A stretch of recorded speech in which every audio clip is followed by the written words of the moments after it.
Hello, and welcome to Shelter in Solidarity. My name is Mark Soderstrom. I'm one of the production collective here, usually more behind the scenes than in front of the camera. But today it is my real pleasure and profound honor to welcome Vandana Singh to our show. In a time, and particularly on Earth Day, in a time when we can all clearly see the signs of approaching climate catastrophe, too often our political leadership still fail to offer real solutions or take real actions. Instead, we are told that real change to the predatory capitalism which threatens our planet is not possible, that there is no alternative. Instead, now corporations sponsor Earth Day to burnish their image and tell us that small personal changes are all that we can do, while 71% of global emissions are the result of only 100 corporations whose behavior does not change and who continue to destroy our world in their hunt for profit. The world needs alternatives, and we need to be able to think differently. Visions of alternate realities can help us to think differently and act differently, and we have Vandana Singh here to help us with that task this afternoon. Vandana Singh is a speculative fiction author and a professor of physics. Her critically acclaimed short stories have been reprinted in numerous anthologies, and her most recent work, Ambiguity Machines and Other Stories, was a finalist for the Philip K. Dick Award, and I highly recommend it. She's a particle physicist by training. She has been working for a decade on transdisciplinary justice-based conceptualization of the climate crisis. She is a fellow of the Center for Science and the Imagination at Arizona State University. She was born and raised in India and divides her time between New Delhi and the Boston area. In about 45 minutes to an hour, we will be opening up our discussion for audience questions and comments. Please indicate in the chat if you have a question or a comment. You can write one of the hosts, and we can call on you. You can ask your question yourself, or if you need, you can type your question into the chat to one of the hosts, and we will read it for you. In the meantime, remember, please keep your mic muted. Here on Zoom, if we hear you, we will see you.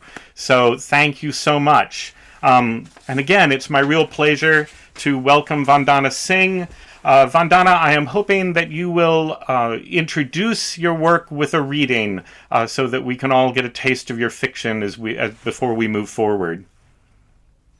Thank you, Mark, and thank you, everyone. It's an honor and a privilege and a pleasure to be among all of you. I'm going to start with a couple of paragraphs from work that came out a couple of years ago, a story called Reunion that came out in the Golank's Book of South Asian Science Fiction, Volume 1. So just because I'm reading an extract, just to give you a flavor, this is a story about a woman called Mahua who has helped reinvent the concept of a city, which is both a technological, but more importantly, a sociological revolution. And this is her at the age of 73. Sipping her tea by the window, she watches the sunrise, accompanied by the dawn chorus of mynas, doves, jungle babblers, and birds she can't identify.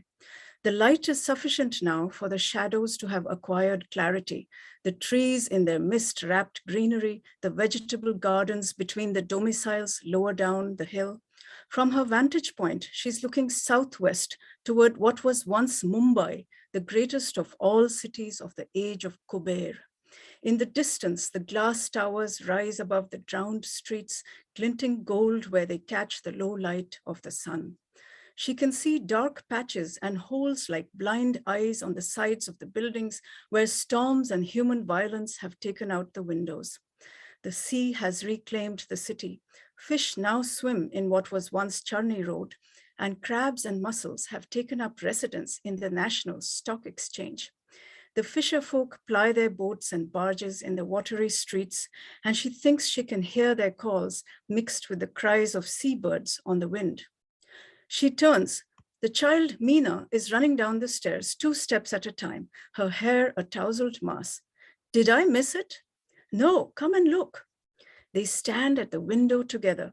At the bottom of the hill, Shrouded in semi-darkness is the river, waiting for the sun to edge its way above the hills to the east. There, the light breaks over the rim. The lazy meander of the river through the land is like a word written in fire. The sun is full on it. The new marsh, dark by contrast, edges the brightness like rust on a sword. This is poetry, this moment, the sun's brushstroke on the water. The sun tower on the opposite hill is turning slowly, its petals opening to the light.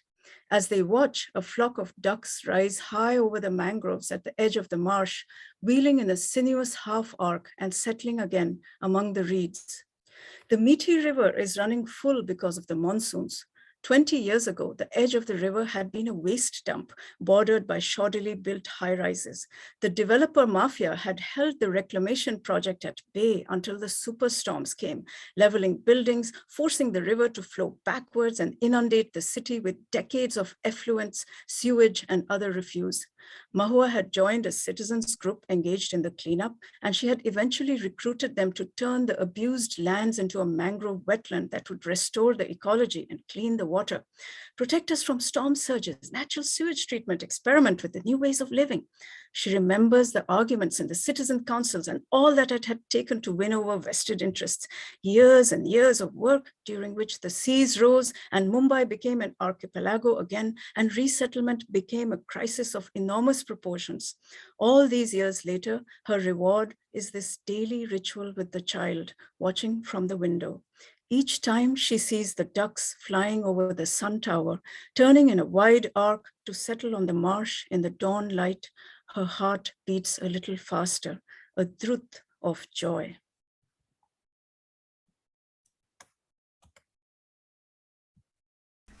Thank you so much. That's really wonderful and beautiful. And inspiring, right? I love the moment of ecological work as community meetings, right? It gives us something to do, something, we are important. And since we're here in connection with Earth Day, I think I'd like to open by asking, how do you see the connections between your work as a speculative fiction author and your work as a scientist and your work as an environmental activist? How do these inform each other?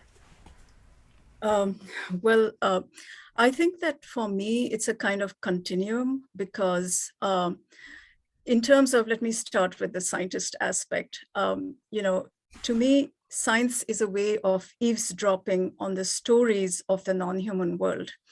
And at least the stories as filtered through the particular lenses of particular scientific disciplines. And so, I see the universe through narrative of a sort, where the non-human, whether it's rocks or planets or trees or aliens or other species on our own planet, also have important stories to tell. And so the speculative fiction part of me, and also the part of me that, I would hesitate to call myself an environmental activist because a lot of what I do is indirect. But I guess the environmental imperative that motivates a lot of what I do in my academic work and my fiction, it's part of what I feel as a sense of gratitude to be a human on this planet, in this universe, the kind of sense of wonder that comes through being a scientist, but also being an earthling. I feel like I want to give something back. And so writing stories that include the non-human, which is what speculative fiction allows us to do, is a small part of what I can do to give back. So all the three things you've mentioned, talk to each other in my head. It's wonderful when we can bring our identities together in a project. Another aspect of this is your fiction is deeply grounded in sort of South Asian society, South Asian myth, history, and culture. As you're writing, who do you see as your audience? How does this work fit into the sort of larger international scope of speculative fiction, which is something I think U.S. readers are only really beginning to sort of grasp in the last decade and a half or so, thanks to some very energetic editors who have been getting translations into English, which previously were unavailable.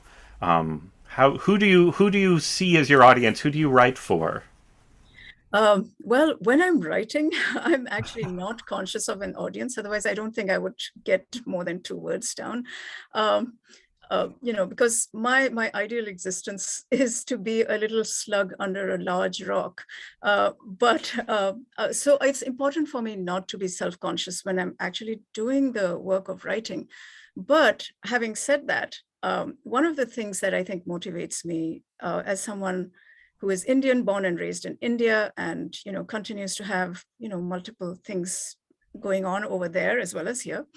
You know, when I was growing up, when I was a kid reading voraciously, I mostly thought that adventures and fun things happened to kids who were white, because all the books that I read were most of them were about, white kids, British authors, having adventures and, discovering new things and so on and so forth. And there was one particular British author who's still very popular in the Commonwealth countries, Enid Blyton. And when I read her as a child uncritically, there was a moment where one of the books was particularly overtly racist and colonialist. And even though I was an oblivious, probably 10 years old or something like that, it hit me that the writer was not writing for me, that it was not about me. These stories were not intended for me. And that sense of exclusion is something I still remember. So one of the things I wanted to do was to write for and about people like myself, but again, not exclusively so. So the South Asian audience is central to me, but I do write for the world because I think in each of us, our stories from around the world, from different geographies and epistemologies, there's something that speaks across boundaries. So yes, I would put it this way, that the South Asian audience is central, but I do write for everyone.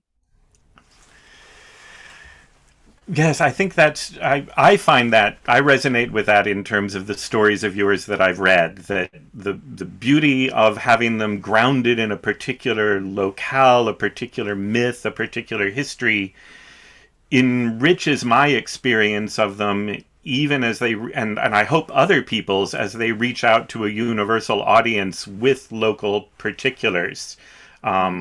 I think that's what makes them powerful, and what I've enjoyed about a lot of the rising genres of international speculative fiction that I've been reading.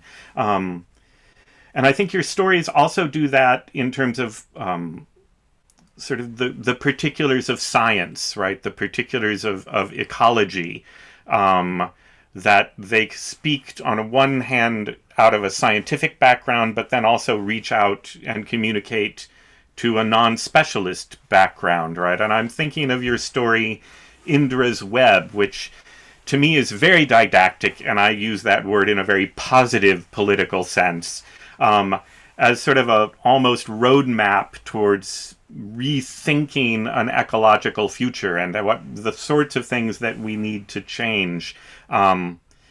And very grounded in sort of scientific theories. Were there particular scientific theories that you were drawing from to work with her? What is the science? What is the status of the science in that story in the real world? Yeah, writing that story was so much fun. It was, part of an invitation from MIT's Technology Review when they were coming out with with a science fiction, magazine. And so, and they gave me the broad, area of energy to work with. So I did a lot of reading and research on, and I'd been anyway thinking about reconceptualizations of cities. So I read up on city design, alternative directions that cities could go in. I read about smart grids. And then, of course, I read about mycorrhizal networks, which are among I think, the greatest discoveries in biology in the last 20 years or so, that plants communicate with each other, and particularly underground through fungal networks. And And so I was trying to think of, that's such a powerful metaphor, because, you have a non-hierarchical, not in the sense of structure, but in the sense of power, perhaps, um, interconnections between different units that are talking to each other all the time and protecting each other from, in the case of trees, like maybe an infestation of locusts or something like that. So, and then I read about city design and alternative architectures, and it's true that there have been, if you look at ancient architecture of cities, it's all very local. It's all very dependent on geography and local climate and culture and all of those things. And what modern industrial capitalist globalization has done is to wash away those particularities, the marriage of the cultural and the geographic, and the sense of place, and to sort of commodify and homogenize the idea of the city. So I wanted to kind of take that back and imagine a city that would be hard for many of us who live in cities to recognize. Because for one thing, it's not made for cars, it's made for people, and it's made for non-humans. So it's a city that marries the ecological imperative with the sociological imperatives of justice and ethics, or at least it tries to go there. It's not a city without problems. And in fact, the whole little story is about a problem with the city. Now, there are such things as smart grids for distributing energy. And so basically what they are is like you use digital technology as well as, the idea of a grid, to an electric grid, to kind of monitor electricity usage and to make sure that it's as efficient as possible. That's the real world. My speculative extension of that is to imagine a grid that is based on mycorrhizal networks, and a grid that is capable of making certain decisions. And that's what the people who are working in this alternative city are trying to understand, because one of their sun towers has failed.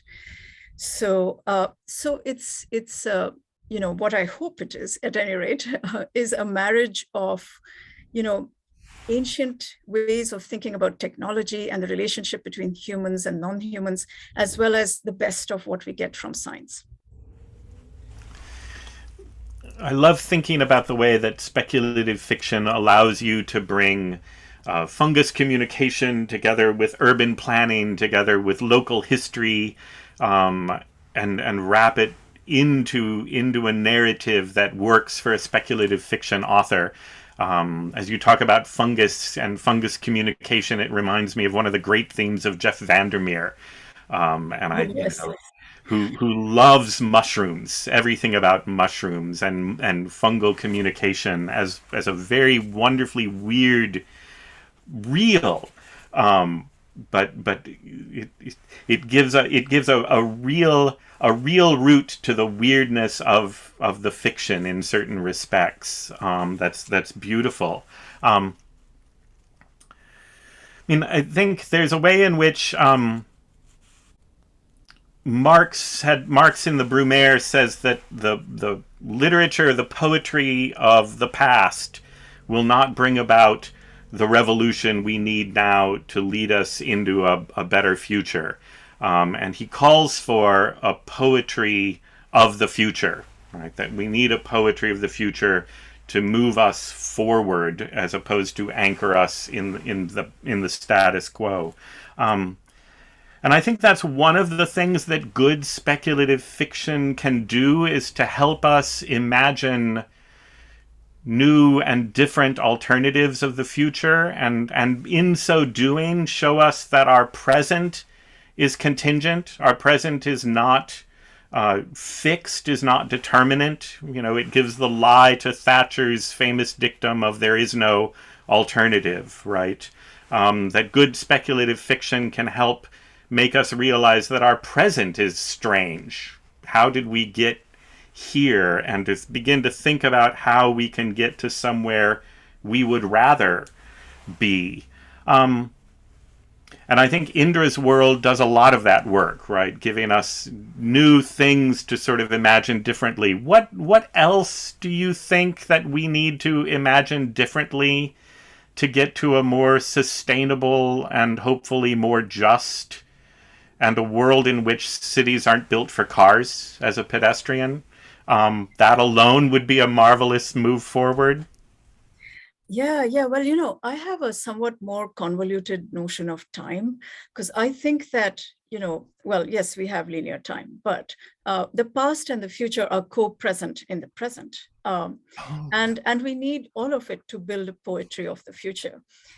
So the way I think about probably what the most revolutionary role that speculative fiction can do is to take us into alternative epistemologies, including many from the global south, some of which are actually quite old and have something to offer us as we make paradigms and poetics for a desirable future. And when speculative fiction isn't merely reproducing the status quo, which it does for the most part, unfortunately, um, what it can do is to help us realize exactly what you said about the Thatcher quote, that the things that seem so entrenched and obvious in the world, our defaults, are actually constructs. And Ursula Le Guin said that, right? Once you realize that, you can unbuild that grand edifice that you mistook for the world. And science fiction, I think, does that by immersing us, or can do that by immersing us in alternative realities that make us question the most mundane, taken for granted things in our lives. And by making that reality, that fictional reality, feel real. And that in doing so, it frees the imagination. So in my academic work as well as fiction, I'm really obsessed with the notion of a paradigm or a framework as which you can think of perhaps as a bunch of related concepts, assumptions, customs, things we don't question because they are part of the air we breathe.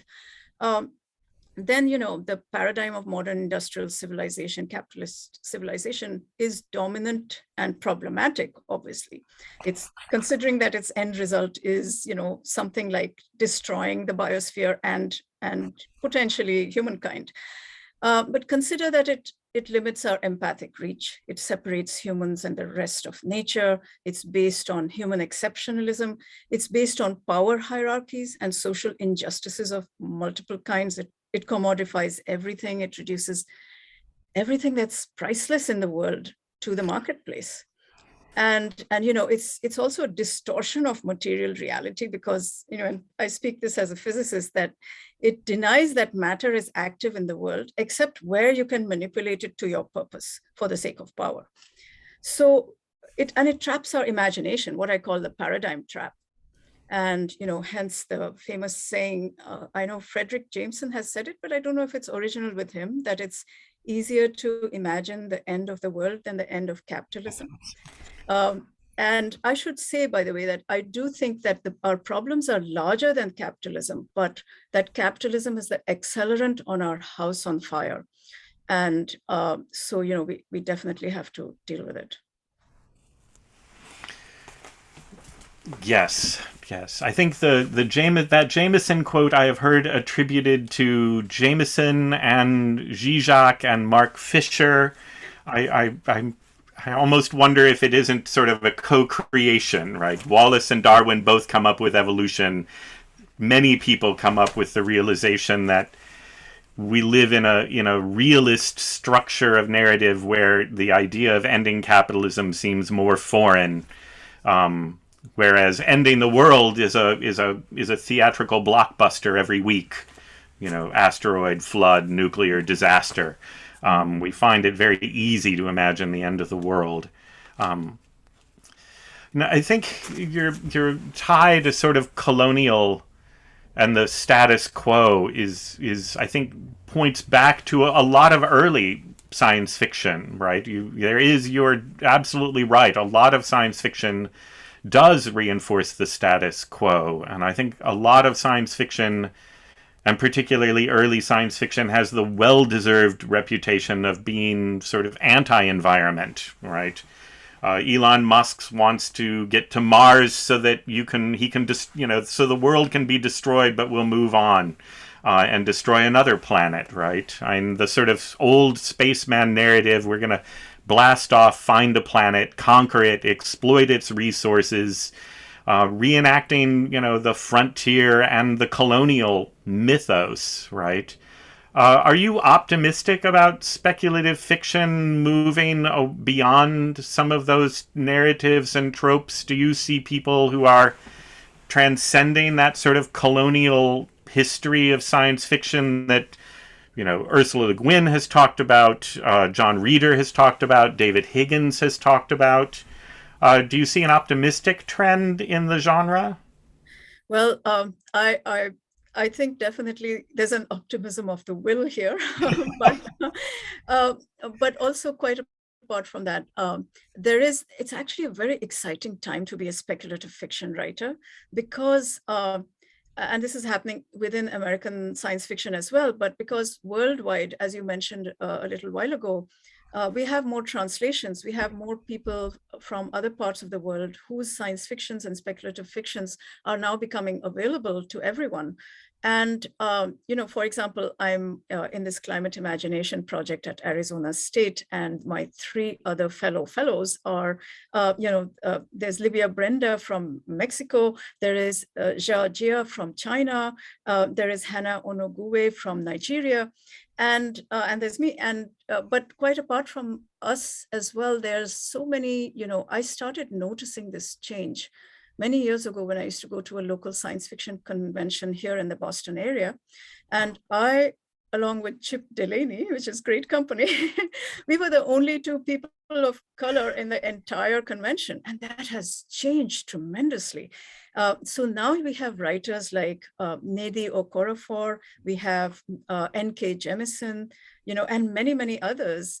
Just here, I just named two African-American writers here in the US. And then from South Asia, we have plenty more. We have Anil Menon, Inder Pramit Das, Mimi Mondal, and many, many more, and then all around the world, talking back to power and talking back to the initial colonialist notion of science fiction. So I think that it's a really exciting time to be a science fiction writer and to be influenced, and not just talking back or against, standard canonical science fiction, but to be influenced by a Mexican science fiction writer, for example. So it's really, really exciting. And I hear you on the sterility of some of the old science fictions. For example, I love Star Trek: The Next Generation and Deep Space Nine, but those spaceships are so sterile. I mean, like, where are the ecosystems that maintain the human and other life forms? And where are the other life forms? I mean, it's so industrial looking. So yeah. So I hear you on that. All that needs to change. And in terms of Elon Musk and so on, oh my gosh. Those tomorrow, by the way, there's some kind of a TEDx talk where a couple of these techno billionaires are going to, inspired by Earth Day, are going to lay out their solutions for the climate crisis with no sense of irony, let alone shame for their own culpability in all of this. And in fact, the new space race is very, very problematic. It's a whole other scary proposition. And in fact, some of the climate solutions that are coming out from the elite, so-called solutions, are pretty much as scary as the climate crisis itself. So that's something we have to contend with. Yes, on such an emotional answer, right? On the one hand, a wonderful new sort of global distribution of speculation and science fiction and new ideas. Some of my favorite authors, Aliette de Bedard, French and Vietnamese, right? Liu Xingshang won the Hugo a few years ago from China. A new ability of the world to talk, and yet, as you end, so many of the answers from our elites are just wait until the elite billionaires get a conscience and they'll solve the problem for us in a way that they don't actually have to change their behavior, right? Richard Branson promising a prize for carbon capture, Elon Musk promising we'll solve it all through electrification. But again, so many of their answers are in we'll solve it in a way that we don't have to sociologically change. We don't have to imagine a new set of relationships or a new reality, just more of the same with a tech fix. And that ideology, as an American historian, I think that ideology is so persuasive in U.S. history. If we just find one little lever we can push, everything can stay the same, and we'll solve the problem, right? Highways will solve the problem, right? And just over and over again. Thinking about climate fictions particularly. Kim Stanley Robinson and his recent work, Ministry of the Future, has spurned a lot of conversation, right? About it has sort of provoked a wonderful conversation about imagining the future, about sort of climate crisis. Some conversations even about speculative fiction, right? Bill Bryson, I think, reviewed it, saying it's so good we shouldn't think of it as science fiction. A comment I did not appreciate. But I mean, one of the aspects of Ministry of the Future is his communication of the pressing need to act quickly, right? And there's almost Ministry of the Future almost sort of suggests an everything and the kitchen sink approach to climate crisis, that we need, to act quickly. And I must give, Robinson some credit that this has been on his radar since the beginning of his work back in the California Triptych. I'm fascinated with why Ministry of the Future became such a touchstone in environmental circles. But the sort of eclecticism that he proposes in Ministry of the Future, from your vantage point, how does Ministry of the Future help us think about climate, and where do we need to be a little skeptical about Robinson's solutions and sometimes optimism? Does that make sense? I think I felt like I lost the track there in the middle of the question. No, I think it does make sense. It's a complex and important thing to engage with. But I should say, first off, that I haven't finished reading Ministry of the Future because I have an insanely busy day job. So I'm only halfway through it. So I can't comment on the book as a whole, but I can try to, remark on certain aspects of it that I have read. And then, I will reserve judgment until I've read the whole thing. Okay, so a couple of things. One is that I think we need many people writing many fictions about futures from very many different vantage points. And Kim Stanley Robinson's is an important one. In fact, one of my favorite science fiction novels is a relatively understated book by him called Pacific Edge, which is in that series. But the thing is that because our books and our imaginations and the narratives and the stories we tell come from our paradigms, our frameworks, it's very important to have alternative frameworks and alternative voices speaking. And a well-known white male writer from America is going to get a lot more bandwidth than anyone else from around the world. So that's important to put that in context. And I think that one of the things I admire about Kim Stanley Robinson is that he's always willing to be audacious, okay, in the sense that, his books, many of them are not, they fail in interesting ways in some cases. I'm thinking of, for instance, the New York book. I forget the exact title right now, but they're always bold enough, and audacious enough that they stir the imagination, and many of them do. And so I think it's more important to be an audacious, imperfect book than to be, a great work of art that is timid, which in a way is contradictory as well. So passing over that for the moment, some of the things that did make me pause a bit, and where I think I'm beginning to disagree with Kim Stanley Robinson's Ministry of the Future, and maybe he addresses this later in the book, so I don't want to do him an injustice.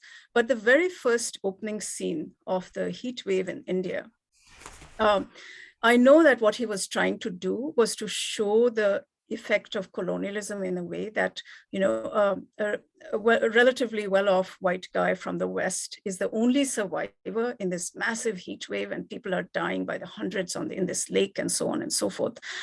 But in doing so, even though it was, and I'm sure it was well-intentioned, one of the things he takes away or ignores or erases is the agency of local communities. Now, I'll give you one real-world example that during the COVID, the worst of the COVID pandemic, before there were vaccines available and so on and so forth, India was in a terrible situation. The government did not act immediately. And in fact, when it did, it ended up causing extreme distress to daily wage workers in their millions. So during that time, communities everywhere actually got together and took care of each other. And that is something that a friend of mine has actually recorded a 5-volume report on what is called the extraordinary work of ordinary people. And by taking away that agency, where the only time, I think, if I remember correctly, please correct me if I'm wrong, that we see anyone acting in that scene is when, some angry young men come and steal the air conditioner, from this guy who's trying to help people, right? So there's a certain kind of privileged blindness there that I think one has to be wary of. But again, I don't know whether that's addressed later in the book. So, but I do want to mention that it took me aback a little bit because, all of this material is out there on the internet, what people are actually looking at and doing in the real world. So that was one piece of concern. But the other thing I want to quickly comment on is the idea of time.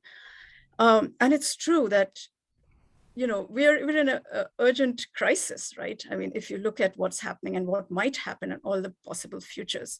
So the way we think about time, and certainly in the sciences and so on, the notion of linear time is important, obviously. But I would recommend, for instance, as a different way of thinking about time, a beautiful essay by the Potawatomi scholar at University of Michigan, Kyle White, who has an essay that's out. I'm going to put the link in the chat, and it's called Time as Kinship. And it's a reworking of the notion of time itself from the perspective of indigenous storytelling traditions about climate change, Native American storytelling traditions. Mm-hmm. And it just blows this whole notion of yes, of course, we need to worry and act urgently. But one of the problems with that way of thinking, and he has another essay which is called Against Crisis Epistemology, is that notion of crisis has been used to justify colonial takeovers, to justify large projects that are imposed on indigenous peoples and things like that. Sometimes the urgency, which is real, can give way to this fear reaction where the connection between our emotional centers and the thinking prefrontal cortex gets reduced, right? So where we might surrender our agency to so-called strongman leaders. We might say, or the billionaires are going to save us. Or we might say, oh my God, well, this has to be done. Too bad those people are in the way, but we have to have this project, that sort of thinking. And he proposes something that I think is tremendously important as an alternative way of thinking about time that is no less urgent, but completely reorients how you would imagine it, which kind of is in confluence with some of the ways I've been thinking about time through my own, partly through being a physicist and partly through growing up in South Asia. Yes, that opening of Ministry of the Future, a friend of mine put the book down for 7 months until other friends of hers encouraged her to pick it back up. But that opening is immensely problematic and disturbing. Um, and I think I am fascinated with why Ministry of the Future became this sort of touchstone for people like Bill Bryson. I actually preferred New York 2140, though you're dead right. It fails in spectacular ways, right? It reminds me of, I try to communicate to my students when I'm teaching them to write essays, of it's better to be wrong boldly than to be too scared to make an argument, right? Too scared to make a claim. And I think that's a beautiful way of thinking about sort of what Robinson does well in spite of certain blindnesses and failures on his part. Um, I'm moved to think about, a lot of your fiction plays with time. Delhi is a beautiful example of the way that your fiction merges past, present, and future in really interesting ways that these come together. And that's part of one of the things that really resonates with me is the porosity of all the boundaries in so many of your stories. Your narratives mix myth and reality. In stories like Delhi, past, present, and future. In stories like Indra's World, sort of the borders, and Requiem, I believe, the borders between humans and the natural world are blurred. And to me, this sort of rejection of that isolated, atomistic individual in agonistic struggle of our sort of Western Enlightenment imagination, rejecting that idea is key, I think, to moving forward to a more politically just and sustainable future. Could you sort of comment on what leads you to think in these sort of intersubjective, merged, identitarian ways in your work, and what sort of politics does that idea of the relational self point to? Yeah. I think that, what you described as atomistic, mechanistic, machine-like, is essentially a description of the Newtonian paradigm, and from the history of my own field of physics, which is part of the Enlightenment, part of the colonialist imperative of Western Europe, all of that. And of course, it's an oversimplification, but because there are other forces and there are always contradictions and disputes and all of that. But I think it's safe to say, in a certain sense, in a certain coarse-grained way, that the Newtonian paradigm dominates modern industrial civilization. It's part of the way we are taught to think.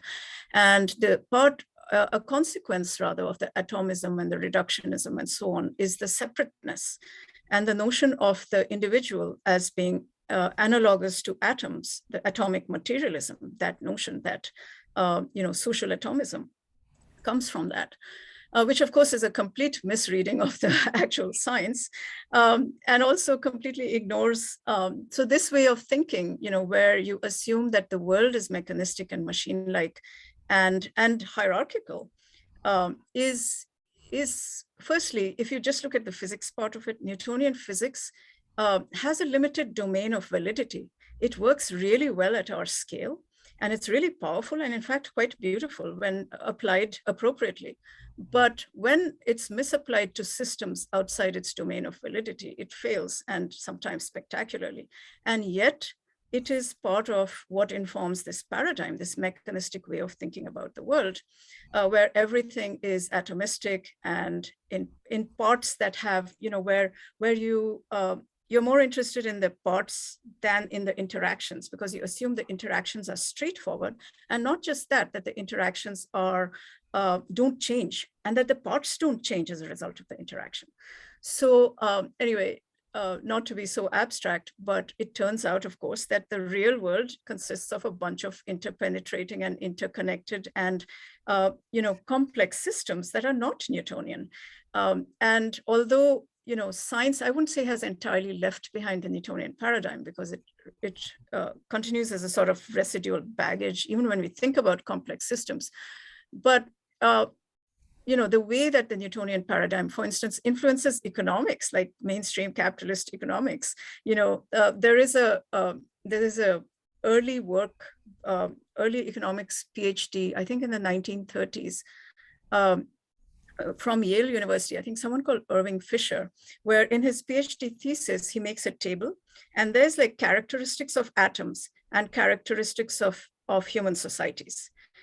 And, humans are not atoms, So, I mean, all of this is so much BS. But anyway, the point is that what all this points to is that the world is inherently relational, and that interactions, and that the parts do not exist a priori, they exist in context.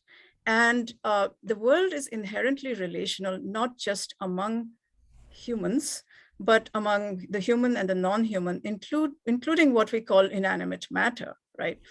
And so what we need is a politics that is based on in relational ontologies, and that allows for all kinds of creativity. I mean, that's a much more interesting world to be in, for one thing.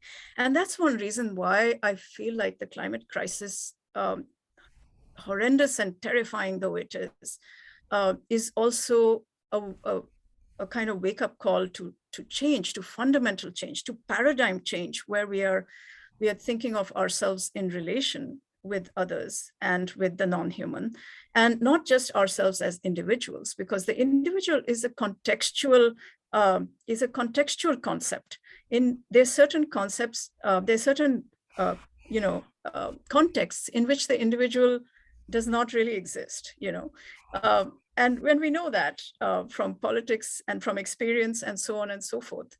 But why do we think that the individual as a concept is so entrenched and cemented that it makes it feels so real, that is the atom of society? It doesn't make sense to me, the way I think. So and talking of boundaries, personally for me, it's been a really interesting journey, because I crossed national boundaries, I crossed cultural boundaries to come here, and then we are always crossing boundaries of time. Time is always moving in peculiar ways, and I'm fascinated by the idea of time, because time is very slippery. We know that from physics, that time is relative, that it depends on your speed, it depends on gravity, which Newton would not have conceived of at all.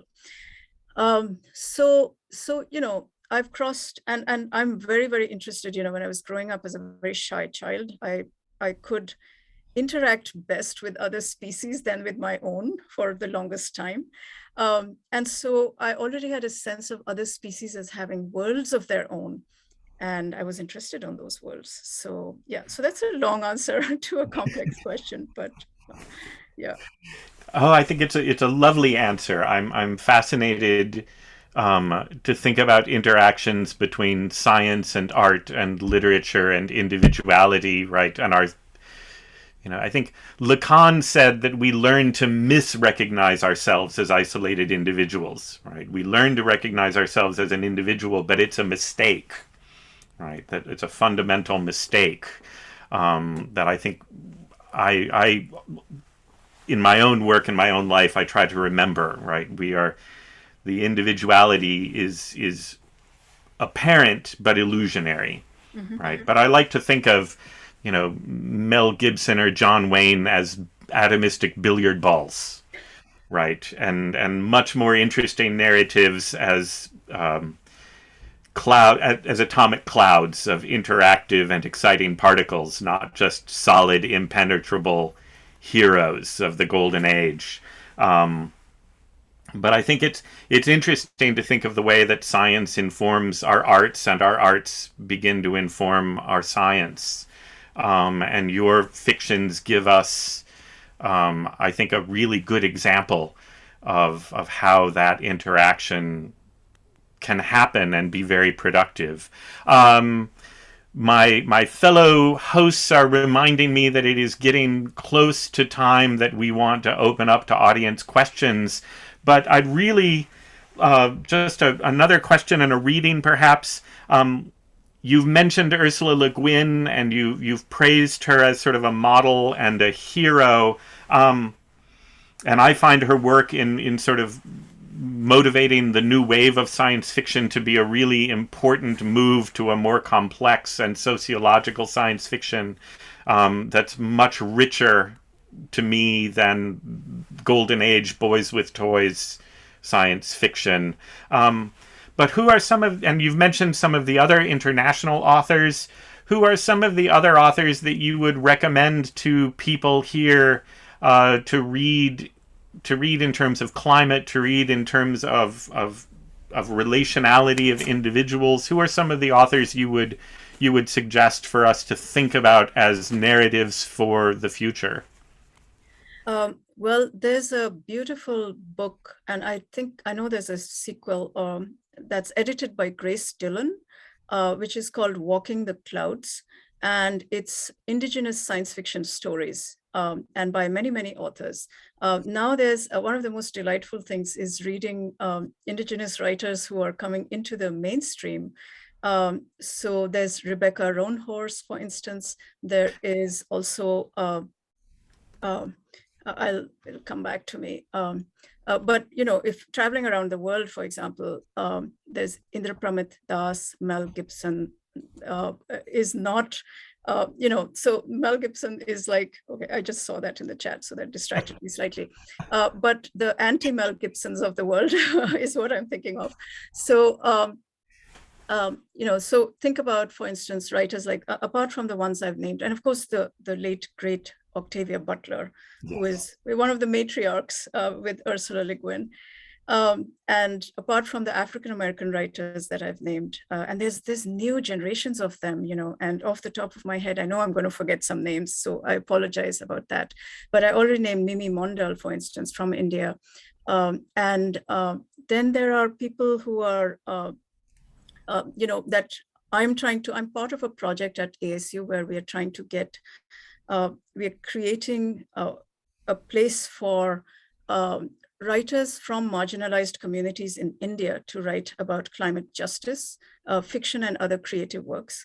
And I'll see if I can find the link to pop in the chat, because one of these writers is Easterine Kire, who is from Nagaland, tribal region in India. And she's a well-respected novelist, but one of her short stories particularly speaks to climate, the climate crisis. And we have showcased it on this website, which I will put, as part of this project that I'm part of.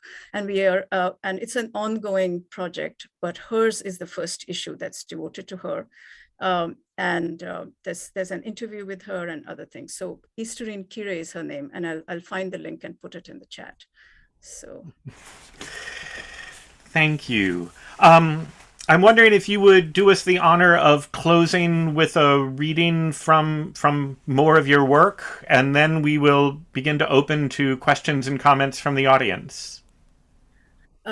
Sure. I will read a short extract from a long novella that's new work, that's upcoming work for the Climate Imagination Project at ASU. So the novella is, I'm still struggling with the title for the novella, so I can't name it for you, but it consists of a bunch of interconnected stories. And one of them is the story of a young man called Karthik. Karthik is, the extract will tell you about him. So here goes. Karthik, which is what he calls himself now, is the engineer who changed Faisal's life. He was the son of an industrialist in World II.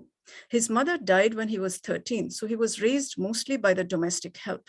On her deathbed, his mother shattered his sense of his place in the world by letting him know that he was adopted.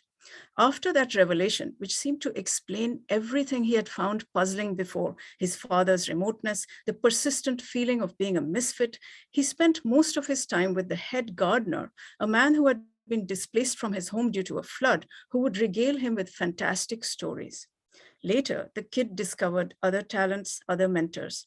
He was an eager and creative programmer and wanted nothing more than to contribute to the AI revolution. One day, he created an app for a college project where you could track back the impact of everyday products on the environment and people.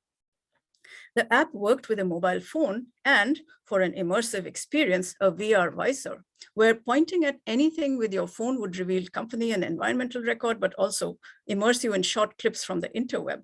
In the first run, he pointed at the teak furniture of his parents' ostentatious living room and saw ancient trees leveled, undergrowth torn up, the dead bodies of animals, and people of the forest shot in cold blood. He pointed at their all-new electric fleet of cars and saw emaciated factory workers like animated cogs in a vast machine. He saw the dead bodies of fish and a whale carcass under the ocean, where an enormous dredger worked to extract minerals for the Green Revolution.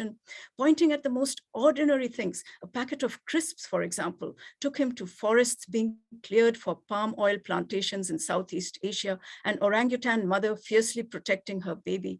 Everywhere he pointed, bookshelves, books, tables, appliances, everything was covered with blood of humans and other beings, the green sap of forests, the gold of grasslands, the open veins of rivers heavy with filth, the ocean teeming with plastic and engorged bodies of multiple innocents.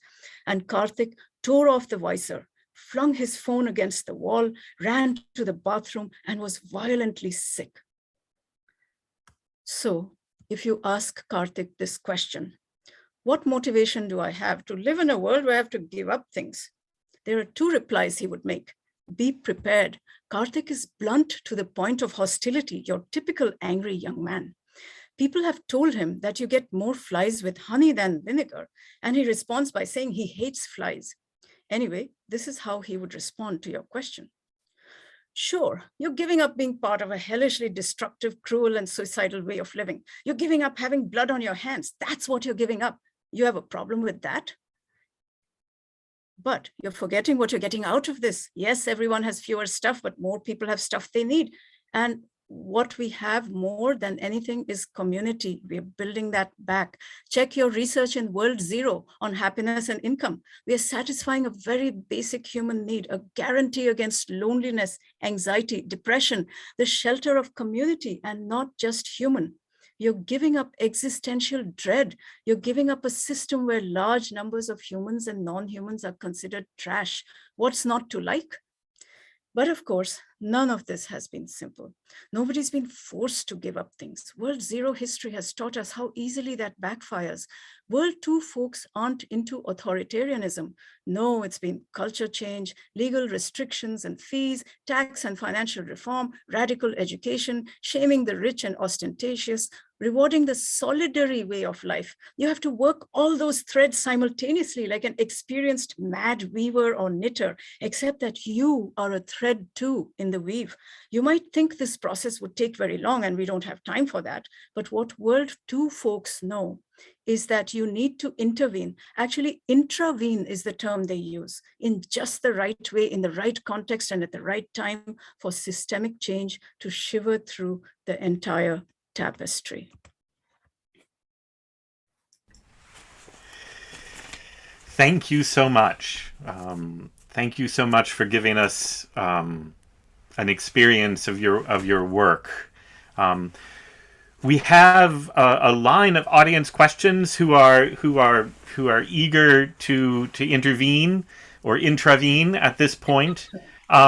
Two questions came in to Joe Ramsey, our host, who I believe Joe is going to read them for folks. Joe, if you would read the two questions you have. Be happy to. Thank you so much, Vandana Singh, for that. I have not had the pleasure of reading your work, but I am taking down some of these stories, which sound like they might be great and great for a class. I teach on Boston and rethinking Boston past and present. So this idea of reconceptualizing cities is really exciting, and I'm very thankful for what I'm learning of your work. We have two questions that I'm going to read out from the chat box. The first builds on that very theme from Jim Granger. He asks, can speculative fiction offer an alternative vision to the gentrification of American cities and deindustrialized areas? And what would that general vision be? And I think I'll give you a second question right now from Swati Joshi, who asks, what does it mean that matter is active outside of our use of it? here, paraphrasing back something that you said earlier. And also, Swati tags onto that, just a short question asking if that 5-volume work on how individuals came together in India to help each other during the pandemic is published and available. Swati would like to track that down. I'm sure they're not alone. So those are your 2 questions, and then we'll pass it back to Mark. Okay, well, thank you. Thank you so much, Joe. And thank you to the people who asked the questions. Let me, okay, so the kinds of, in terms of urban gentrification, now I'm not, my expertise is not in urban planning, but I think that probably where speculative fiction can work, and this is what I've found when I do my work, is that we need to be in touch with what's happening in the real world. And a lot of amazing things are happening in the real world. Often they're not networked. They may be little experiments and alternatives in other places. So I've heard about great things happening in Pittsburgh and in Detroit and things like that. So I would, look for, and, as a writer, that's what I do, that I look for what's happening in the real world that is not on the front page, that is under the radar, and how can that inspire the kind of fiction we need, which is the fiction of the little people, including the non-humans. So I suspect that there is a lot of good work already out there. I wish I had enough knowledge of speculative fiction to give you references. At the moment, I can't think of any, but certainly that is there. That certainly is there. And how do you resist gentrification and the whole developer mafia and the whole, colonization of neighborhoods, right? I mean, there's some good work out there on that. If I remember the person's name before we end, I will put it in the chat. But speculative fiction, I believe, can do that. So that's one thing. Now to Swati's question as to what I mean by matter being active in the universe. Science has been appropriated by power, and since it's definitely since the Industrial Revolution, but somehow matter doesn't necessarily kind of obey all the kind of pushes and shoves of power systems, right? Matter goes by the laws of nature. And so you can dig up the earth, you can mine minerals, you can make incredible technologies that are also, unfortunately destructive. But matter is talking back to us in the form of the climate crisis, in the form of the subsystems of the earth that interact to give us the climate, going out of whack in this extreme way that we are seeing. That is also matter acting according to natural law. And another way that matter is active is that you can build the most fantastic technology in the world you like, but the laws of physics tell you that that technology can never be 100% efficient. So the people who keep talking nonstop about, oh, we just need to make technology more efficient, or we just need so-called green technology, that's absolute nonsense, because as long as you have continued rise in demand, that's going to swamp any increase in efficiency, which is anyway limited by physical law. So what I'm trying to say is, as much as you try to appropriate matter for the uses of power, which has been done and is continuing to be done, matter slips out of your control because it has its own role in the world. And physicists know that. Thank you. Thinking about speculative fiction and resisting gentrification, there are some really interesting authors out at the moment. Seth Freed wrote a book, The Municipalists. He's an urban planner who writes speculative fiction. Sam Miller wrote Blackfish City. He is a housing justice advocate who writes speculative fiction. Arkady Martin is a urban resilience planner who also writes speculative fiction. Of course, the great city novel is, as you mentioned, Chip Delaney and Dahlgren, a book that takes a commitment to get through. We have other questions. Victor, I believe, has a question that relates to some of these issues. Victor, are you available online? Yes. Thank you. Yeah, I greatly enjoyed this conversation. I appreciate it enormously. I'm not a great reader of science fiction or speculative fiction, but I did begin to get a sense of it and an appreciation for it in the course of co-editing a special issue of Socialism and Democracy, number 42, more than 15 years ago, which was initiated actually by Yusuf Nuruddin, but helped greatly by Darko Suvin, another of the great critics of speculative fiction. I had a kind of a general question in reference to what you said about the problem of time, and because I'm especially impressed by your critical stance towards the typically capitalist approach of sort of ramming through everything without respect for the traditions and so on and so forth. And I just wondered if you could elaborate a little bit more on that, especially in view of the tremendous urgency of getting things done quickly in response to the environmental crisis. Yeah, the idea of time. Well, okay, so that's a great question. Thank you. I love playing with time because, not just as a physicist, but as a human and an earthling in this very fraught moment in our planetary history.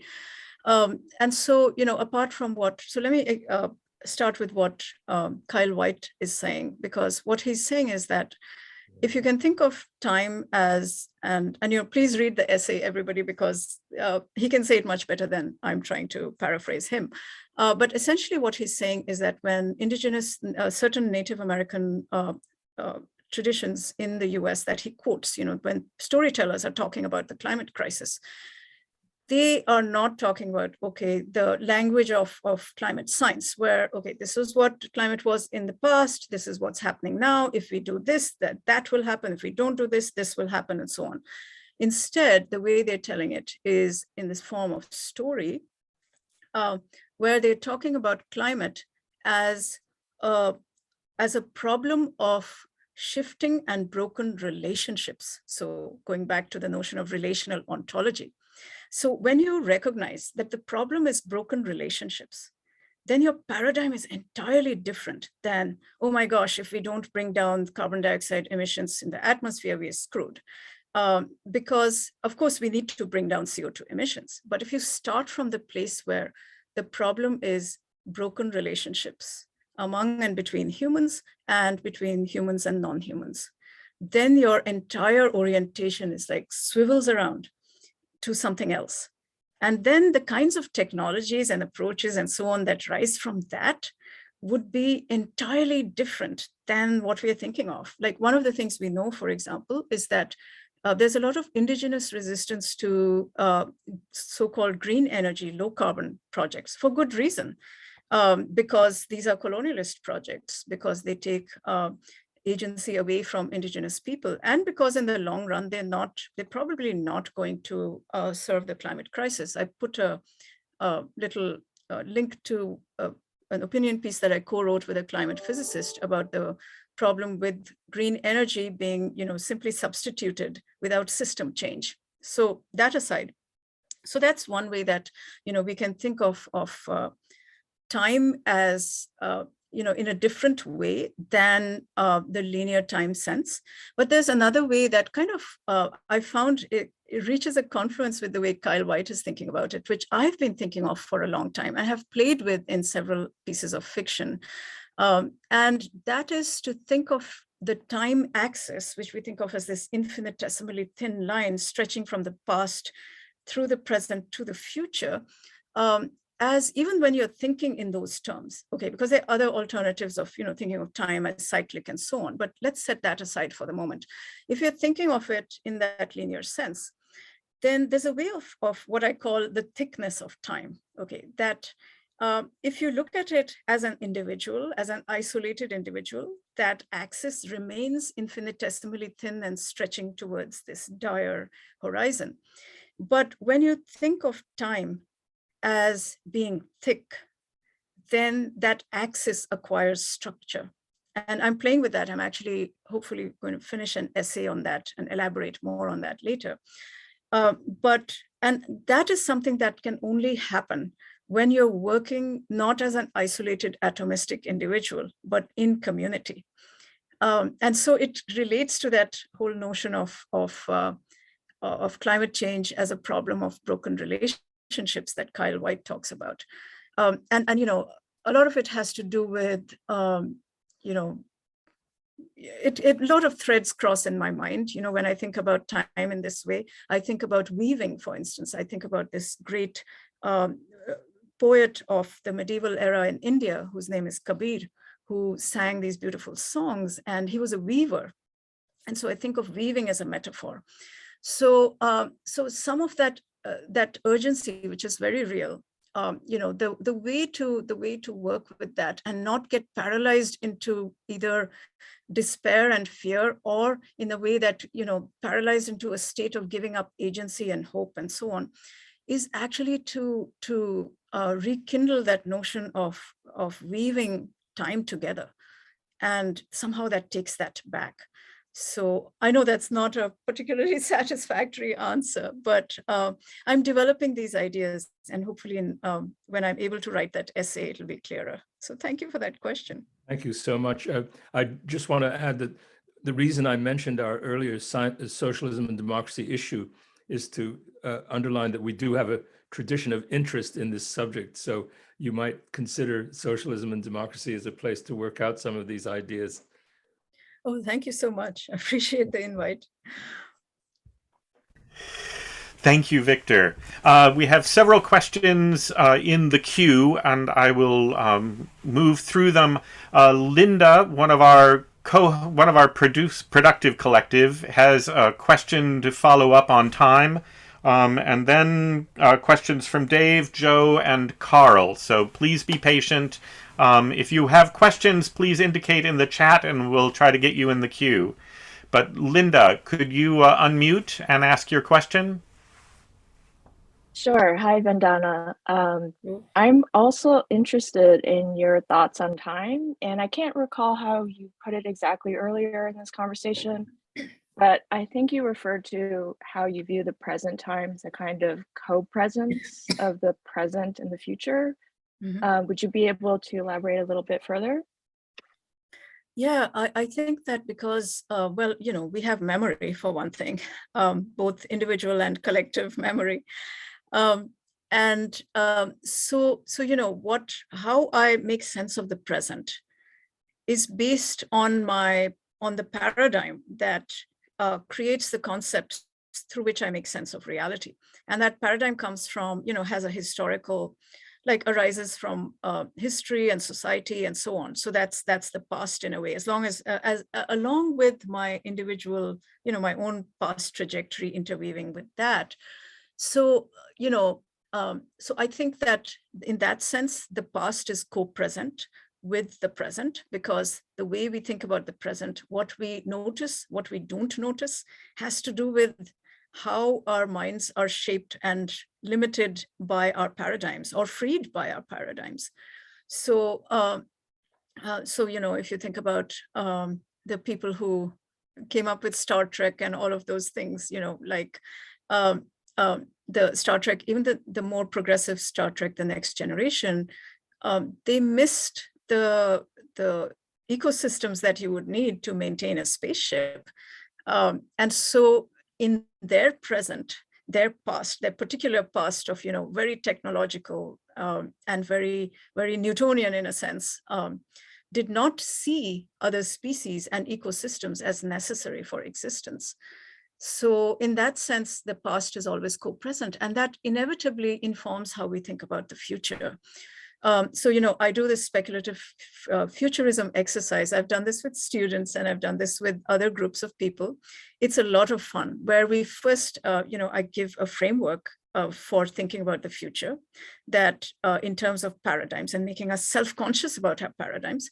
And then we just play with ordinary scenes and ordinary everyday type things that you would take for granted in our world, right?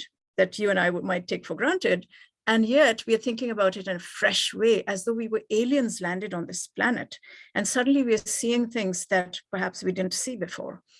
And so in that sense, that's what I mean by time being convoluted, in that sense, that the future and the past are always co-present in the present.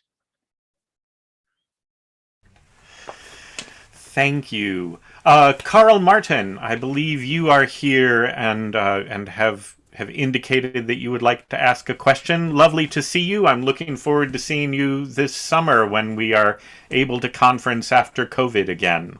You bet, Mark.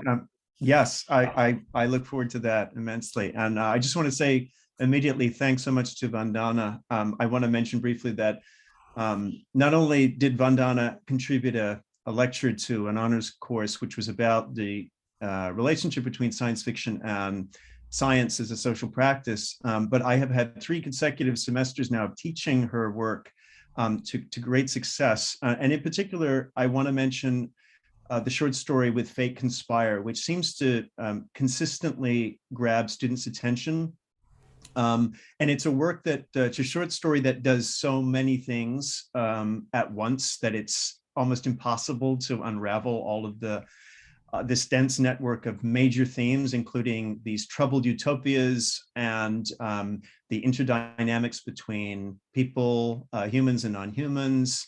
But it's very much about time. It has a kind of chronoscope as a sort of a plot device. And I'm wondering, Vandana, what's amazing about this story is it allows the past to be redeemed in a lot of important ways. The past becomes essential for the protagonist to develop and understand her own identity.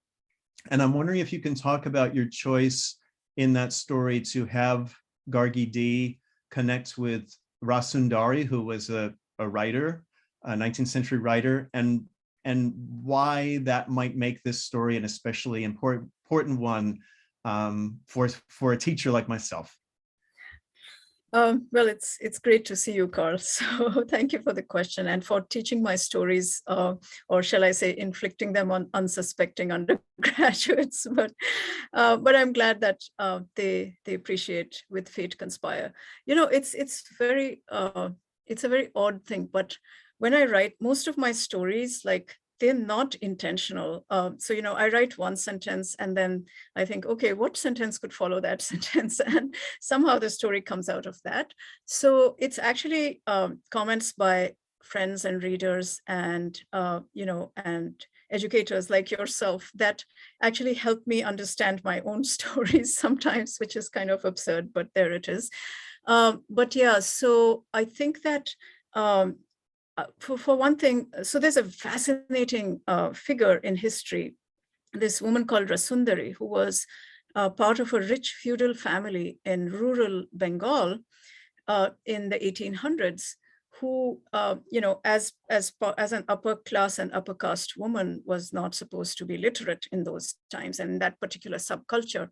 And so, but what she did was she learned how to write and read by essentially eavesdropping on her son's lessons.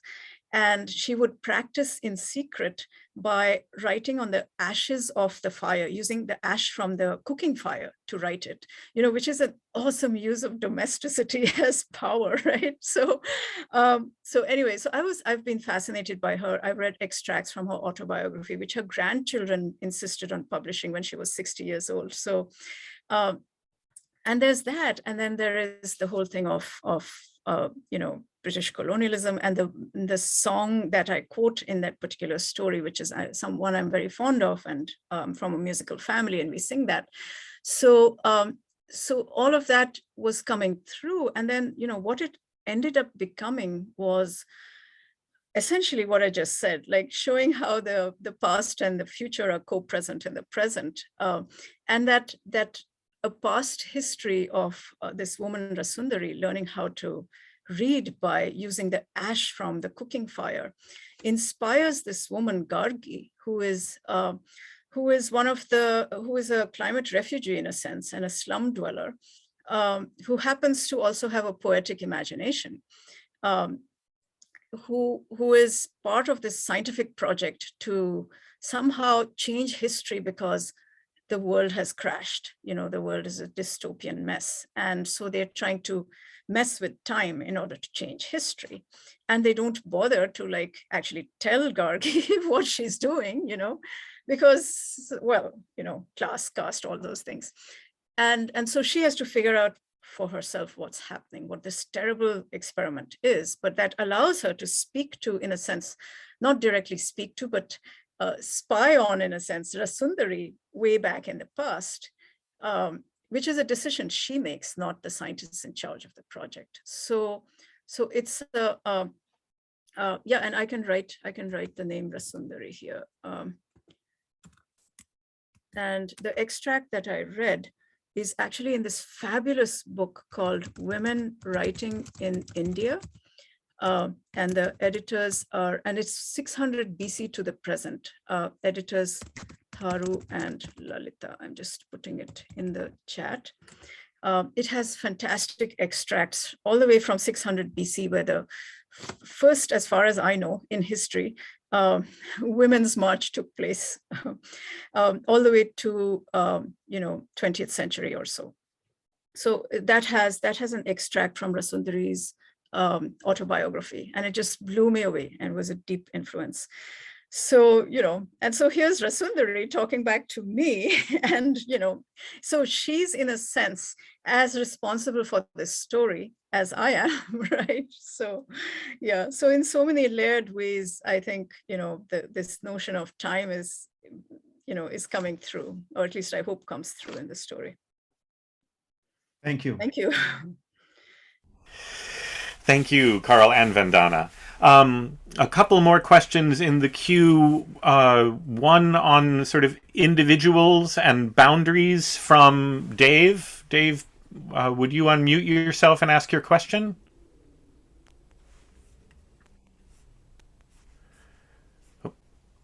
Hi, Vandana. Very nice to meet you. I grew up in Needham, so Framingham State is. I knew many that went there, and many times going past the grounds there. Mm-hmm. Cool. The question I couldn't figure. I was trying to figure out how to. The philosophical discussion earlier was so rich that I couldn't.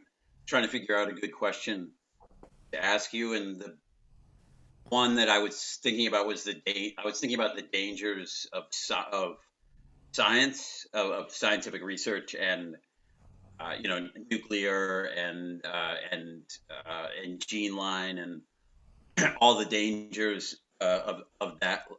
So I guess the question I put to Joranzi to communicate to you was what do you see as the most dangerous aspects of scientific order and arrangement in North America right now? That's a great question.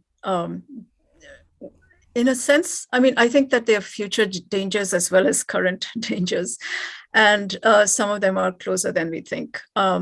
But yeah, science, and this is to my point that science has been appropriated by power, and that often what scientists do in their naivete is used or misused by power to further its own ends. And of course, the greatest example is the nuclear bombs that and I'm part of that intellectual lineage, because my training is in particle physics, although I don't do work in that and haven't done that for a long time. But my work is in theoretical particle physics. So in terms of the dangers, well, I think that there's so many, I think that doing experiments on populations and ecosystems through genetically modified foods without knowing the long-term consequences and so on and so forth, and where profit is the ultimate motive. So, the way I think about it is that you can't really think of a technology. You can't really know whether a technology is good or bad or whatever, until you look at the socio-economic, ecological context. Like there could be a context in which certain kinds of genetic engineering, very limited and very informed and very tentative and careful, might actually be beneficial for society and the planet? Maybe, maybe not. But in the hands of power, like, I mean, think about the difference between a knife in the hands of someone chopping vegetables and the knife in the hand of a murderer, right? It's a totally different situation. So that's part of the complexity of looking at technology. But so similarly, if you look at, some of the things that have been proposed for as geoengineering schemes, so throwing sulfate aerosols into the upper atmosphere to reflect the sun's light. There's both scientific reasons to be wary of that and other reasons to be wary of that as well, because it could be an excuse for, and in fact, that kind of research is being funded by large government labs and fossil fuel industries. So those are looming things. The other thing is the new space race with the techno billionaires like Elon Musk and others. And they always say that, oh, we're developing technologies for the good of Earth by going into space, but that's just an excuse. If you have technologies that allow control of space, allow corporations to control lower Earth orbit, well, you're controlling the planet in that case. And do we want that? So, and with nuclear bombs, I can think about, well, if an asteroid was coming towards the Earth and the only option you had was to fire a nuclear device at it to make it go off course, well, that's the only useful use I can think of for a nuclear device. But in the right socioeconomic ecological context, nuclear devices would only be used for things like that, and we'd have maybe one of them or three of them on the planet instead of all the horrendous ones, the numbers that we have. So yeah, I mean, I think there's a lot that modern industrial agriculture is an ongoing nightmare. Look at what it's done to food systems. Look at what it's done to ecosystems. Look at its contribution to the climate. So yes, horror shows wherever you look. Thank you for the question. A sobering question and response. I believe our final question goes to Joe Ramsey, one of our co-hosts, a fellow Boston resident. Joe, would you please unmute and ask your question? Thank you, Mark, and thank you, Vandana. Really interesting questions. So to bring us back to literature a little bit, and maybe to a little less, well, both time, but with actually an accent on space, and also building on the Boston connection. I was thinking during this presentation of an excerpt that I often bring in, a little bit of speculative fiction in this Boston class I teach at UMass Boston, specifically a chapter or two from Edward Bellamy's Looking Backward, which I've actually never read the entirety of. I'll say that even though we're recording here. I know academics aren't ever supposed to admit you haven't read something, but there's a really fascinating chapter. I'm sure there's more than one that I assign that focuses on how, it's Boston. It's a story where someone falls asleep in the late 19th century and kind of wakes up around the year 2000 or so, right? So for those who don't know the story, the basic plot, you could probably imagine that. And there's a scene where they want to go out to dinner, the character from the past and the contemporary figures of the future, but it's pouring rain, so they think they're going to have to cancel, and they don't have any umbrellas and they don't have any raincoats, and it turns out the whole city of Boston has been configured to allow, right, just basically the streets to be covered when there's rainfall. In other words, so the whole public no one needs a private umbrella or a private rain slicker or whatever, at least in the city, because there's the public is actually taking care of weather protection. I was just that sparked for me the question of public versus private. I was wondering if you might say a little bit about your work or other speculative fiction you're aware of that really encourages us to think of that public-private line in a different way.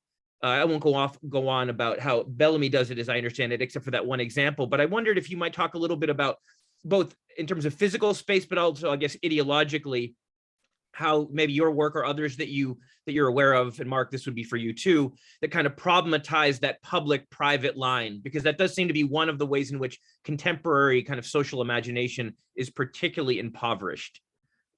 Also, just I'd love to connect about Boston stuff in the future as well. So thank you. Yeah, thank you. I think I probably won't be able to give you a very satisfactory answer. By the way, the Boston stuff, there's an anthology several years old called Future Boston that I know my several writers, speculative fiction writers in the Boston area contributed to, including my friend Sarah Smith. That's how I know about it. I think it's called Future Boston. But anyway, it's such an interesting thing to do while being at and teaching at UMass Boston. So that's very cool. Yeah, I think that public-private line, I mean, that's always something I'm interested in. And it's so different in different places, you know, like the kind of culture shocks I got coming over here to the US. Versus, and you know, I know you're talking not just about you know, cultural differences or whatever, but also about city design and city futures and city, you know, and what you consider. What I find is that, to me, from my perspective, and forgive me for saying this, but I think that Americans are too fond of, like, you know, privacy and private bubbles. And that just makes people more isolated. And I find it really weird, actually, the extent to which Americans seem to protect so-called privacy. It's almost as though you're giving yourself a right to be isolated and unhappy in a way. Now, I'm an introvert, although I'm an introvert who generally likes people. So for me to say that is something, but it was a kind of difference that I came across, because in many places growing up in India, like it's changed a lot now. It's much more like the West, and cities are very different in any case, but small town India, for example, and so on, that often your house is only where you, like, a lot of life is lived outside your house. You know, all the action is outside your house, and your house is where you go to. And this is less middle class than perhaps lower economic strata, where your life is outside your house. You know, you're either walking on the street, or maybe you're a vendor selling vegetables and so on and so forth, and things like that. And people's stories entangle, and people kind of get involved in your life. And convenience is not a big deal. You know, relations are more important than convenience. It's a totally different set of schemes for thinking about public and private. So that's one reason why I am fascinated by it, because it's so different out here, and it's and you can see it structurally as well as the way things are constructed. Like, you know, the role of the bedroom in a typical American household, a bedroom is an extremely private place. But if you go to a middle class household in India or anywhere lower down in this economic strata, well, you know, when your guests come, even if you don't know them particularly well, but let's say there's a mother with a baby, well, if they need to rest, you open your bedroom up, or your bedroom is where, you know, the women might retire to gossip, you know, even if they don't know each other very well, you know, it's things like that. So it's just so different, this tension between public and private. And I think that it's a lot to do with the limitations of relationships when you have large populations and you can't possibly get to know and trust everybody. And so you have your tiny little circles, and the other is this scary other outside of you. And when your infrastructure and city design is based on exclusion, then it kind of makes that more real, that you have your little fortress where you are safe, and then everything else is the other and the outside. So in terms of other speculative fiction, I think Mark is far more qualified to talk about that. But yeah, that is something that does fascinate me, and I appreciate the question. Go ahead, please, Mark. Well, I was actually going to encourage Joe to read your essay, Utopias of the Third Kind, in the book by that title just published by PM Press, to think about different ways that utopias come forward. And I think in much of what Joe is getting at is much of what I have been concerned with, but at a fundamental level, I think beginning to think about individuals as enmeshed is a way to get at that idea of the public versus the private, right? That the older paradigms of the hard-edged individual lead us to those dystopias of private life, and that what Vandana captures in terms of the porosity of boundaries, I hope, leads us to a more rich political future in which we can think in collectives as opposed to individual agonistic rights. Thank you for a very provocative question, Joe. You and I will have to talk about this for years because it's an unending, I think, conversation. But Vandana, I would like to thank you so much for such a rich conversation, such provocative things for us to think about. Are there any sort of closing comments? I would like to offer you the last word. Are there any closing comments or hortations that you would like to offer us? And then I will hand it over to Joe to close our program for the day. Well, I have only one, which is one of my favorite quotes. It's from a poet, an Indian poet called Sahir Ludhianvi. And I'm going to say it in Hindi first, and then I'll translate it into English. And the one line of his poem goes like this: "Aao ki koi khab bune kal ke vaste." And what that means is, come, let us weave dreams for tomorrow's sake. Thank you very much. It was a pleasure to be among all of you. Thank you, Vandana. Joe, would you please take us out? Yes, thank you, Mark. Thank you, Vandana. Let's all give a round of applause. I see a lot of digital applause, but in any way, I mean, even, thank you, Vandana. Simulate a little porosity here through the Zoom medium here to reach each other in not just visual, but in sound, which is nice sometimes. Really great show, and we're hoping to continue to weave dreams, past, present, and future on this show on Shelter and Solidarity. First of all, I want to thank the production team, without whom this would not be possible. Lena Durkin, Linda Liu, Kira Mudliar, Seren Mudliar, Mark Soderstrom. You can find us in all our previous shows. We have about 70 plus shows, getting close to 80 shows from the last we're in our third year now, last 2 years plus, at Shelter and Solidarity. That's www.shelterandsolidarity.org. Please follow us on Facebook. If you're on Facebook, you can go to YouTube and subscribe. We're getting close to 1,000 YouTube subscribers. Help us cross that boundary. Again, it's Shelter and Solidarity. Finally, I'd like to thank our co-sponsors before I give us a couple of description of the upcoming shows as well. But our co-sponsors include the Community Church of Boston, a free community for the study and practice of universal religion; Encuentro Cinco, affectionately known as E5, a movement building project in downtown Boston; Hardball Press, a leading publisher of labor and social justice stories for adults and children. You can find them at hardballpress.com. Also, the Liberty Tree Foundation, an organization serving the democracy movement and the democratic revolution. And last but not least, alluded to earlier in the show, Socialism and Democracy, a journal that brings together the worlds of scholarship and activism, theory and practice to examine in depth, the core issues and popular movements of our time. Now, speaking of these kind of critical engagements, we have 5 shows on the schedule, at least right now, with 2 in May, co-sponsored with the Marxist Education Project on May 7th. These are Saturday shows like the one today, so hopefully you can make it back for this one. On May 7th, we have John Bellamy Foster in conversation with Marcelo Musto. I should say Marcelo Musto is the organizer of this series on various Marxist concepts. They'll be talking about ecology and communism. So a great follow-up from today's discussion. On Saturday, May 21st, Marcelo Musto will be in conversation with Michael Lowy and a number of other important Marxist critics talking about concepts, the state, capitalism, political organization, revolution, and gender equality. These kind of concept-focused talks with the Marxist Education Project in May. The end of May, we will have our second show on the crisis in Ukraine. We'll be bringing back a couple of folks that have been on the show before, including Jonathan Feldman and Olena Yubchenko, and also be joined, thanks to the work of Comrade Karl Martin and others, by David Van Duysen, the president or the leading officer in the AFL-CIO of Vermont, who's also taken some very robust stances against militarism in recent days. That'll be on May 29th. That's a Sunday show, also midday.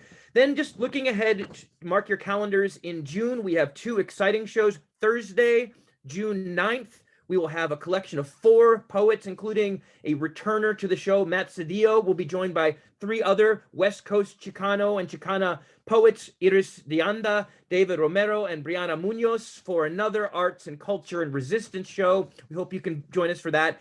And last but not least, for now, we have secured for June 25th, another afternoon Saturday that you must put on your calendars. We will be doing a show on grasping and the struggle to abolish, as well as understand the implications of student debt. We have secured 2 of the lead organizers of the Debt Collective, including Jason Wozniak and Astra Taylor, who you might know from a number of venues, from Jacobin to various important podcasts, including the Dig podcast. So yeah, as well as Jeff Williams, one of the I think leading scholar activists on the front of student debt. So we are continuing in year 3 with Shelter in Solidarity. We need your support. We don't have the big money to promote ourselves, so please tell your friends, come yourself to these shows and support us through the email and YouTube and Facebook networks that we have. And we hope to see you back again next time. Thank you, everybody, for sharing your Saturday afternoon with us. Thank you, everyone. Bye-bye.